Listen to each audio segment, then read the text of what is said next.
Hi friends, ಇದು ಮಸ್ತ್ ಮಗ ಚಾನೆಲ್ನ ಇಂಟರ್ನ್ಯಾಷನಲ್ ಬುಲೆಟಿನ್ ಸುತ್ತು ಜಗತ್ತು. ಭಾರತ ಬಾಂಗ್ಲಾ ಗಡಿಯಲ್ಲಿ ದೊಡ್ಡ ಬೆಳವಣಿಗೆ ಆಗಿದೆ. ಬಿಎಸ್ಎಫ್ ಯೋಧರು ಗುಂಡಿನ ಉತ್ತರ ಕೊಟ್ಟಿದ್ದಾರೆ. ಈ ಕಡೆ ರಾಜಧಾನಿ ದಿಲ್ಲಿಯಲ್ಲಿ ಪುನಃ ಉಗ್ರ ದಾಳಿಯಾಗೋ ಭೀತಿ ಶುರುವಾಗಿದೆ. ಇಡೀ ದಿಲ್ಲಿ ಹೈ ಅಲರ್ಟ್ನಲ್ಲಿದೆ. ಈ ಮಧ್ಯೆ ಉತ್ತರ ಕೊರಿಯಾ ಸರ್ವಾಧಿಕಾರಿ ಕಿಮ್ ಜಾಂಗ್ ಉನ್ ಭಯಾನಕ ರೂಲ್ಸ್ ತಂದಿದ್ದು, ಆ ಕಡೆ ಹಂಡಾ ವೈರಸ್ ಬಗ್ಗೆ ವಿಶ್ವಸಂಸ್ಥೆ ಎಚ್ಚರಿಕೆಯನ್ನ ನೀಡಿದೆ. ಎಲ್ಲಾ ಮೇಜರ್ ಘಟನೆಗಳ ಬಗ್ಗೆ ಒಂದೊಂದಾಗಿ ನೋಡ್ಕೊಂಡು ಬರೋಣ. ಮೊದಲು ಭಾರತ ಬಾಂಗ್ಲಾ ಗಡಿಯಲ್ಲಿ ಏನಾಯ್ತು ಅಂತ ಹೇಳ್ಬಿಡ್ತೀವಿ. ಅಕ್ರಮ ವಲಸಿಗರಿಗೆ ಸಂಬಂಧಪಟ್ಟಂತೆ ಬಾಂಗ್ಲಾ ಭಾರತ ನಡುವೆ ಉದ್ವಿಗ್ನತೆ ಹೆಚ್ಚುತ್ತಿರೋ ಹೊತ್ತಲ್ಲೇ ಗಡಿಯಲ್ಲಿ ಮಾರಾಮಾರಿಯಾಗಿದೆ. ತ್ರಿಪುರಾ ಗಡಿಯಲ್ಲಿ ಭಾರತೀಯ ಯೋಧರು 2 ಬಾಂಗ್ಲಾದೇಶಿಯರನ್ನ ಹೊಡೆದು ಹಾಕಿದ್ದಾರೆ. ಸಿಪಾಹಿಜಾಲ ಜಿಲ್ಲೆಯ ಕಮಲಾಸಾಗರ್ ಬಾರ್ಡರ್ ಬಳಿ ಘಟನೆ ನಡೆದಿರೋದು. ಶುಕ್ರವಾರ ರಾತ್ರಿ ಗಡಿಯಲ್ಲಿ ಹಾಕಿರೋ ಫೆನ್ಸಿಂಗ್ ಬಳಿ ಕಳ್ಳ ಸಾಗಾಣಿಕೆ ನಡೆಯುತ್ತಿತ್ತು. ಕತ್ತಲಲ್ಲಿ 10 ರಿಂದ 15 ಜನರ ಗುಂಪು ಗಡಿ ದಾಟೋಕೆ ಯತ್ನಿಸಿತ್ತು. ಭಾರತದಲ್ಲಿರೋ ತಮ್ಮವರಿಗಾಗಿ ಏನೋ ಸರಕು ಸಾಗಿಸೋಕೆ ಮುಂದಾಗಿತ್ತು. ಇದನ್ನೆಲ್ಲ ನೋಡಿದ ಬಿಎಸ್ಎಫ್ ಯೋಧರು ಅವರನ್ನ ಮೊದಲು ತಡೆ ಹಿಡಿದ್ರು. ಆದ್ರೆ ಕಳ್ಳ ಸಾಗಣೆದಾರರು ಯೋಧರ ಮೇಲೇನೆ ಕಲ್ಲು ತೂರಾಟ ಮಾಡಿದ್ದಾರೆ. ಅಲ್ಲದೆ ಯೋಧರ ಮೇಲೆ ಹಲ್ಲೆಗೂ ಮುಂದಾಗಿದ್ರು. ಹೀಗಾಗಿ ದಾಳಿಕೋರರಿಂದ ರಕ್ಷಣೆ ಮಾಡ್ಕೊಳ್ಳೋಕೆ ಸೈನಿಕರು ಗುಂಡು ಹಾರಿಸಿದ್ರು. ಗುಂಡೇಟು ತಿಂದ 2 ದುಷ್ಕರ್ಮಿಗಳು ಕೆಳಗೆ ಬಿದ್ದಿದ್ರು. ತಕ್ಷಣವೇ ಅವರನ್ನ ಹತ್ತಿರದ ಆಸ್ಪತ್ರೆಗೆ ಕರೆದೊಯ್ಯಲಾಯಿತು. ಆದ್ರೆ ದಾರಿ ಮಧ್ಯೆನೇ ಮೃತಪಟ್ಟಿದ್ದಾರೆ. ಇವರನ್ನ ನಬೀನ್ ಹುಸೇನ್ ಮತ್ತು ಮೊಹಮ್ಮದ್ ಮುರ್ಸಲೀನ್ ಅಂತ ಗುರುತಿಸಲಾಗಿದೆ. ಗಾಯಗೊಂಡಿದ್ದಾಗಲೇ ತಾವು ಬಾಂಗ್ಲಾದವರು ಅಂತ ಅವರು ಒಪ್ಕೊಂಡಿದ್ರು. ಕಳ್ಳ ಸಾಗಾಣಿಕೆ ಮಾಡ್ತಿದ್ದ ಬಗ್ಗೆನೂ ಪೊಲೀಸರ ಮುಂದೆ ಬಾಯ್ಬಿಟ್ಟಿದ್ರು. ಮರಣೋತ್ತರ ಪರೀಕ್ಷೆ ಬಳಿಕ ಶವಗಳನ್ನ ಬಾಂಗ್ಲಾಗೆ ಒಪ್ಪಿಸಲಾಗ್ತಿದೆ. ಇನ್ನು ಇದರ ಬಗ್ಗೆ ಬಾಂಗ್ಲಾದ ಸೇನೆ ಕೂಡ ಪ್ರತಿಕ್ರಿಯೆ ನೀಡಿದೆ. ಇವರಿಬ್ರು ಹಿಂದೆ ಕಳ್ಳ ಸಾಗಣೆ ಕೃತ್ಯದಲ್ಲಿ ಭಾಗಿಯಾಗಿದ್ದು ನಿಜ. ಆದರೆ ಭಾರತ ನಮ್ಮ ಪ್ರಜೆಗಳನ್ನ ಕೊಂದಿದ್ದಕ್ಕೆ ಭಾರತದ ವಿರುದ್ಧ ಪ್ರತಿಭಟನೆ ದಾಖಲಿಸಿದ್ದೀವಿ ಅಂತ ಬಾಂಗ್ಲಾ ಸೇನೆ ಹೇಳಿದೆ. ರಾಷ್ಟ್ರ ರಾಜಧಾನಿ ದಿಲ್ಲಿಯಲ್ಲಿ ಹೈ ಅಲರ್ಟ್ ಘೋಷಿಸಲಾಗಿದೆ. ಉಗ್ರರು ಶೀಘ್ರದಲ್ಲೇ ದೊಡ್ಡ ದಾಳಿ ಮಾಡೋಕೆ ಸಿದ್ಧತೆ ಮಾಡಿಕೊಂಡಿದ್ದಾರೆ ಅಂತ ಗುಪ್ತಚರ ಇಲಾಖೆ ಖಚಿತ ಮಾಹಿತಿ ಕೊಟ್ಟಿದೆ. ಹೀಗಾಗಿ ದಿಲ್ಲಿಯ ಸೂಕ್ಷ್ಮ ಜಾಗಗಳಿಗೆ ಅಲರ್ಟ್ ನೀಡಲಾಗಿದೆ.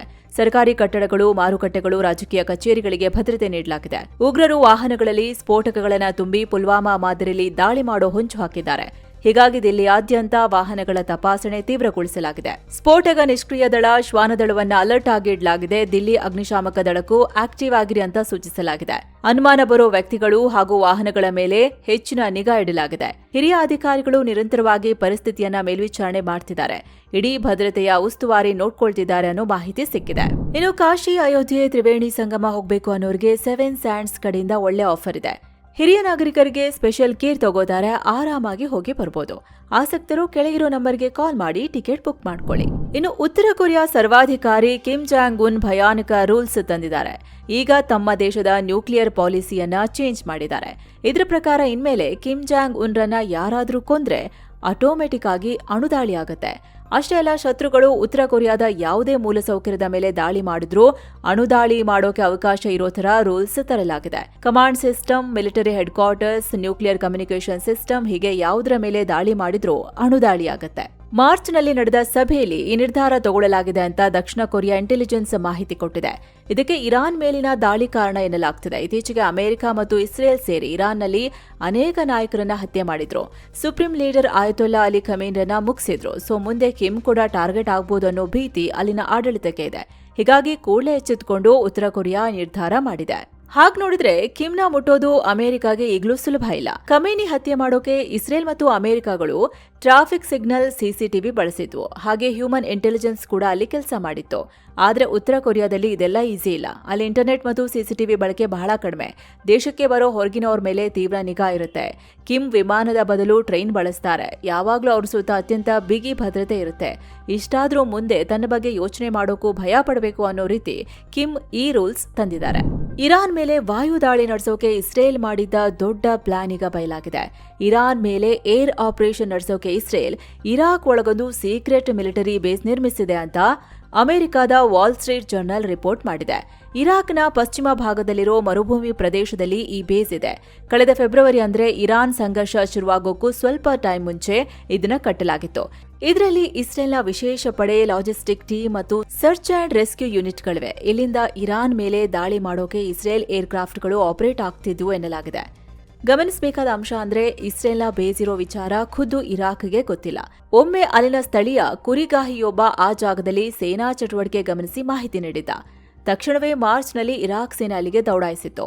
ಆದರೆ ಇಸ್ರೇಲ್ ಸೇನೆ ದಾಳಿ ನಡೆಸಿ ತಮ್ಮ ಮಿಲಿಟರಿ ಬೇಸ್ ಪತ್ತೆ ಹಚ್ಚದಂತೆ ಇರಾಕ್ ಸೇನೆಯನ್ನ ತಡೆದಿತ್ತು. ಇದರಲ್ಲಿ ಓರ್ವ ಇರಾಕ್ ಸೈನಿಕ ಮೃತಪಟ್ಟಿದ್ರು, ಹಲವರು ಗಾಯಗೊಂಡಿದ್ರು. ಆದ್ರೆ ಈ ದಾಳಿನ ಇಸ್ರೇಲ್ ಮಾಡಿದ್ದು ಅಂತ ಗೊತ್ತಾಗದೆ ಇರಾಕ್ ಅಮೆರಿಕ ಮೇಲೆ ಆರೋಪ ಮಾಡಿತು. ಇರಾಕ್ ಒಳಗೆ ಅಮೆರಿಕದ ಮಿಲಿಟರಿ ಬೇಸ್ ಇರೋ ಕಾರಣ ಅಮೆರಿಕಾನೇ ಈ ದಾಳಿ ಮಾಡಿರ್ಬೋದು ಅಂತ ಆರೋಪಿಸಿತು. ಆದ್ರೆ ಅಮೆರಿಕ ಮಾತ್ರ ನಾವು ಮಾಡೇ ಇಲ್ಲ ಅಂತ ಆರೋಪಗಳನ್ನ ತಳ್ಳಿ ಹಾಕ್ತು. ಈಗ ಆ ದಾಳಿನ ಇಸ್ರೇಲ್ ಮಾಡಿದ್ದು ಇರಾಕ್ ಒಳಗೆ ಇಸ್ರೇಲ್ನ ಸೀಕ್ರೆಟ್ ಬೇಸ್ ಇತ್ತು ಅನ್ನೋ ಮಾಹಿತಿ ಸಿಗ್ತಿದೆ. 3-4 ವರ್ಷಗಳಿಂದ ನಡೀತಿರೋ ರಷ್ಯಾ ಯುಕ್ರೇನ್ ಯುದ್ಧ ಕಡೆಗೂ ಅಂತ್ಯಗೊಳ್ಳೋ ಮುನ್ಸೂಚನೆ ಸಿಕ್ಕಿದೆ. ಯುದ್ಧ ಮುಗಿಯೋ ಹಂತದಲ್ಲಿದೆ ಅಂತ ಖುದ್ದು ರಷ್ಯಾ ಅಧ್ಯಕ್ಷ ಪುಟಿನ್ ಹೇಳಿದ್ದಾರೆ. ಮಾಸ್ಕೋದಲ್ಲಿ ನಡೆದ ವಿಕ್ಟರಿ ಡೇ ಕಾರ್ಯಕ್ರಮದಲ್ಲಿ ಪುಟಿನ್ ಈ ಮಾತನ್ನ ಹೇಳಿದ್ದಾರೆ. ಯುರೋಪ್ ನಾಯಕರ ಜೊತೆ ಮಾತುಕತೆಗೆ ರೆಡಿ ಇದ್ದೀನಿ, ಅದರಲ್ಲೂ ವೈಯಕ್ತಿಕವಾಗಿ ಮಾಜಿ ಜರ್ಮನ್ ಚಾನ್ಸಲರ್ ಗರ್ಹಾರ್ಡ್ ಶೋಡರ್ ಜೊತೆ ಮಾತನಾಡೋಕೆ ಬಯಸ್ತೀನಿ ಅಂತ ಪುಟಿನ್ ಹೇಳಿದ್ದಾರೆ. ಹಾಗೆ ಶಾಂತಿ ಒಪ್ಪಂದ ಫೈನಲ್ ಆಗೋವರೆಗೂ ಯುಕ್ರೇನ್ ಅಧ್ಯಕ್ಷ ಜೆಲೆನ್ಸ್ಕಿ ಅವರನ್ನ ಭೇಟಿಯಾಗಲ್ಲ ಅಂದಿದ್ದಾರೆ. ಇನ್ನು ಯುಕ್ರೇನ್ ದಾಳಿ ಭೀತಿಯಿಂದಾಗಿ ಈ ಬಾರಿಯ ರಷ್ಯಾದ ವಿಕ್ಟರಿ ಡೇ ಪರೇಡ್ ತುಂಬಾನೇ ಡಿಫರೆಂಟ್ ಆಗಿತ್ತು. ಮಾಸ್ಕೋದ ರೆಡ್ ಸ್ಕ್ವೇರ್ನಲ್ಲಿ ಯಾವುದೇ ಟ್ಯಾಂಕ್ಗಳ ಪ್ರದರ್ಶನ ಇರಲಿಲ್ಲ. ಬೃಹತ್ ಸ್ಕ್ರೀನ್ ಮೇಲೆ ಕ್ಷಿಪಣಿ, ಡ್ರೋನ್, ಫೈಟರ್ ಜೆಟ್ ತೋರಿಸಲಾಯಿತು. ರಷ್ಯಾ ಪರ ಹೋರಾಡಿದ್ದ ಉತ್ತರ ಕೊರಿಯಾ ಸೈನಿಕರು ಪರೇಡ್ನಲ್ಲಿ ಭಾಗಿಯಾಗಿದ್ರು. ಈ ನಡುವೆ ಇರಾನ್ನ ಐಆರ್ಜಿಸಿ ಅಮೆರಿಕಾಗೆ ಎಚ್ಚರಿಕೆ ಕೊಟ್ಟಿದೆ. ನಮ್ಮ ಮಿಸೈಲ್ಸ್ ಮತ್ತು ಡ್ರೋನ್ಗಳು ಅಮೆರಿಕದ ಕಡೆ ಮುಖ ಮಾಡಿವೆ ಅಂತ ವಾರ್ನಿಂಗ್ ನೀಡಿವೆ. ಇರಾನ್ನ ಟ್ಯಾಂಕರ್ಸ್ ಅಥವಾ ವಾಣಿಜ್ಯ ಹಡಗುಗಳ ಮೇಲೆ ಯಾವುದೇ ರೀತಿ ದಾಳಿಯಾದರೂ ನಾವು ಸುಮ್ಮನಿರೋದಿಲ್ಲ. ಇದಕ್ಕೆ ಪ್ರತಿಯಾಗಿ ನಾವು ಮಿಡ್ಲ್ ಈಸ್ಟ್ನಲ್ಲಿರೋ ಅಮೆರಿಕದ ಕೇಂದ್ರಗಳು ಮತ್ತು ಹಡಗುಗಳ ಮೇಲೆ ಭಾರೀ ದಾಳಿ ಮಾಡ್ತೀವಿ. ನಮ್ಮ ದಾಳಿ ದೊಡ್ಡದಿರುತ್ತೆ ಅಂತ ಐಆರ್ಜಿಸಿ ಹೇಳಿದೆ. ಅಂದಹಾಗೆ ಅಮೆರಿಕದ ಅಧ್ಯಕ್ಷ Trump project freedom plus launch ಮಾಡ್ತೀವಿ ಅಂತ ಘೋಷಿಸಿದ್ರು. ಇರಾನ್ ಎಲ್ಲಾದ್ರೂ ನಮ್ಮೊಂದಿಗೆ ಶಾಂತಿ ಒಪ್ಪಂದ ಮಾಡ್ಕೊಳ್ಳೋಕೆ ವಿಫಲವಾದ್ರೆ ಈ ಕಾರ್ಯಾಚರಣೆ ಶುರು ಮಾಡ್ತೀವಿ ಅಂದಿದ್ರು. ಅದರ ಬೆನ್ನಲ್ಲೇ ಇರಾನ್ ಈ ಎಚ್ಚರಿಕೆಯನ್ನ ನೀಡಿದೆ. ಇನ್ನೊಂದು ಕಡೆ ಇರಾನ್ ಬಳಿ ಇರೋ ಎನ್ರಿಚ್ಡ್ ಯುರೇನಿಯಂ ಅನ್ನ ಸ್ಟೋರ್ ಮಾಡೋಕೆ ನಾವು ರೆಡಿ ಇದ್ದೀವಿ ಅಂತ ಪುಟಿನ್ ಹೇಳಿದ್ದಾರೆ. 2015ರಲ್ಲೂ ನಾವು ಇದೇ ರೀತಿ ಮಾಡಿದ್ವಿ. ಮೊದಲು ಇರಾನ್ ನಿಂದ ಯುರೇನಿಯಂ ಶಿಫ್ಟ್ ಮಾಡೋಕೆ ಎಲ್ಲರೂ ಒಪ್ಕೊಂಡಿದ್ರು. ಆದ್ರೆ ಆ ಯುರೇನಿಯಂ ತಮ್ಮ ದೇಶಕ್ಕೆ ಬರಬೇಕು ಅಂತ ಅಮೆರಿಕ ಪಟ್ಟು ಹಿಡಿದಿತ್ತು. ಇದರಿಂದ ಇರಾನ್ ಕೂಡ ತನ್ನ ನಿಲುವನ್ನ ಬದಲಿಸಿತ್ತು ಅಂತ ಪುಟಿನ್ ಹೇಳಿದ್ದಾರೆ. ಇನ್ನೊಂದು ಕಡೆ ಬಹ್ರೇನ್ ದೇಶದಲ್ಲಿ ಹೊಸ ಆಪರೇಷನ್ ನಡೆದಿದೆ. ಅಲ್ಲಿನ ಪೊಲೀಸರು 41 ಜನರನ್ನ ಅರೆಸ್ಟ್ ಮಾಡಿದ್ದಾರೆ. ಇವರೆಲ್ಲ ಇರಾನ್ನ ಐಆರ್ಜಿಸಿ ಜೊತೆ ಸಂಪರ್ಕದಲ್ಲಿದ್ರು, ದೇಶವನ್ನ ಅಸ್ಥಿರಗೊಳಿಸೋಕೆ ಪ್ರಯತ್ನ ಮಾಡ್ತಿದ್ರು ಅಂತ ಬಹ್ರೇನ್ ಸರ್ಕಾರ ಹೇಳಿದೆ. ಇನ್ನು ಇಸ್ರೇಲ್ ಸೇನೆ ದಕ್ಷಿಣ ಲೆಬನಾನ್ ಮೇಲೆ ಮತ್ತೆ ಏರ್ ಸ್ಟ್ರೈಕ್ ಮಾಡಿದೆ. ಈ ಸಲ ಸಕ್ಸಾಕಿಯಾ ಊರು ಟಾರ್ಗೆಟ್ ಆಗಿದೆ. ಕನಿಷ್ಠ 7 ಜನ ಪ್ರಾಣ ಬಿಟ್ಟಿದ್ದು, ಹಲವರು ಗಾಯಗೊಂಡಿದ್ದಾರೆ. ಹಿಜ್ಬುಲ್ಲಾ ಉಗ್ರರು ನಮ್ಮ ಸೈನಿಕರ ಮೇಲೆ ದಾಳಿಗೆ ಪ್ಲಾನ್ ಮಾಡಿದ್ರು, ಹಾಗಾಗಿ ಹೊಡೆದಿದ್ದೀವಿ ಅಂತ ಇಸ್ರೇಲ್ ಹೇಳಿದೆ. ಕಳೆದ ಏಪ್ರಿಲ್ನಲ್ಲಷ್ಟೇ ಕದನ ವಿರಾಮ ಘೋಷಣೆಯಾಗಿತ್ತು. ಅಮೆರಿಕ ಮಧ್ಯಪ್ರವೇಶಿಸಿ ಯುದ್ಧ ನಿಲ್ಲಿಸೋ ಪ್ರಯತ್ನ ಮಾಡಿತ್ತು. ಆದ್ರೂ ಇಸ್ರೇಲ್ ಕೇರ್ ಮಾಡ್ತಿಲ್ಲ, ಹೊಡಿತಲೇ ಇದೆ. ಇನ್ನು ಜಗತ್ತಿಗೆ ಭಯ ಹುಟ್ಟಿಸ್ತಿರೋ ಹಂಟಾ ವೈರಸ್ ಬಗ್ಗೆ ವಿಶ್ವ ಆರೋಗ್ಯ ಸಂಸ್ಥೆ ಕೂಡ ಎಚ್ಚರಿಕೆಯನ್ನ ನೀಡಿದೆ. ಎಮಿ ಹೋಂಡ್ಯೂಸ್ ಹಡಗಿನಲ್ಲಿರೋ ಎಲ್ಲರೂ ಹೈ ರಿಸ್ಕ್ ಲಿಸ್ಟ್ ನಲ್ಲಿದ್ದಾರೆ ಅಂತ ಹೇಳಿದೆ. ರೋಗಲಕ್ಷಣ ಇಲ್ಲದವರು ಕೂಡ ಆಚೆ ಬರೋ ಹಾಗಿಲ್ಲ. ಹಡಗಿನಲ್ಲಿರೋ 147 ಜನರೆಲ್ಲ ಎಚ್ಚರಿಕೆಯಿಂದ ಇರಬೇಕು ಅಂತ ತಿಳಿಸಿದೆ. 42 ದಿನಗಳ ಕಾಲ ಕಟ್ಟುನಿಟ್ಟಾಗಿ ಕ್ವಾರಂಟೈನ್ ಮಾಡಬೇಕು ಅಂತ WHO ಆದೇಶ ನೀಡಿದೆ. ಸದ್ಯ ಈ ಹಡಗು ಸ್ಪೇನ್ನ ಕ್ಯಾನರಿ ದ್ವೀಪದಲ್ಲಿದೆ. ಅಲ್ಲಿಂದ ಜನರನ್ನ ಇಳಿಸೋಕೆ ಪ್ಲಾನ್ ನಡೆದಿದೆ. ಆದ್ರೆ ನಾರ್ಮಲ್ ಆಗಿ ಇಳಿಸೋಕ್ಕಾಗಲ್ಲ. ಮೆಡಿಕಲ್ ಚೆಕ್ಅಪ್ ಆದ್ಮೇಲೆನೆ ಕ್ವಾರಂಟೈನ್ಗೆ ಕಳಿಸಲಾಗುತ್ತೆ. 8 ಜನರಿಗೆ ಈ ವೈರಸ್ ತಗುಲಿದೆ. 3 ಸೋಂಕಿತರು ಸಾವನ್ನಪ್ಪಿದ್ದಾರೆ.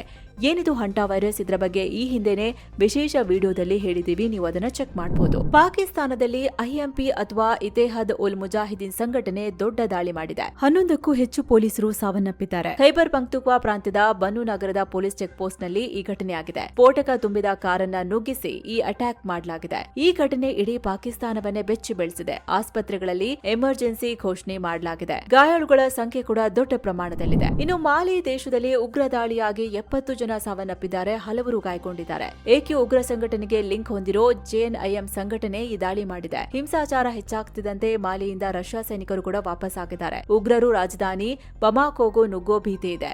ಅಲ್ಲಿನ ಸೇನೆ ಕೂಡ ಕಾರ್ಯಾಚರಣೆ ನಡೆಸುತ್ತಿದೆ. ಇಂಡೋನೇಷ್ಯಾದಲ್ಲಿ ಮೌಂಟ್ ಡುಕೋನೋ ಜ್ವಾಲಾಮುಖಿ ಸ್ಫೋಟಗೊಂಡಿದೆ. ಬೆಂಕಿ 10 ಕಿಲೋಮೀಟರ್ ಎತ್ತರಕ್ಕೆ ಚಿಮ್ಮಿದೆ. ಇದರಿಂದ ಟ್ರಕ್ಕಿಂಗ್ಗೆ ಹೋಗಿದ್ದ 3 ಪ್ರಾಣ ಬಿಟ್ಟಿದ್ದಾರೆ. ಸಾಕಷ್ಟು ಜನ ಗಾಯಗೊಂಡಿದ್ದಾರೆ. ಈ ಮೌಂಟ್ ಡುಕೋನೋ ಇಂಡೋನೇಷ್ಯಾದ ಅತ್ಯಂತ ಆಕ್ಟಿವ್ ಜ್ವಾಲಾಮುಖಿ. ಕಳೆದ ಮಾರ್ಚ್ನಿಂದಲೇ ಇಲ್ಲಿ ಆಕ್ಟಿವಿಟಿ ಜಾಸ್ತಿ ಆಗಿತ್ತು. ಹೀಗಾಗಿ ಇದರ ಸುತ್ತಮುತ್ತಲಿನ 4 ಕಿಲೋಮೀಟರ್ ವ್ಯಾಪ್ತಿಯಲ್ಲಿ ಜನರಿಗೆ ಎಂಟ್ರಿ ಇರಲಿಲ್ಲ.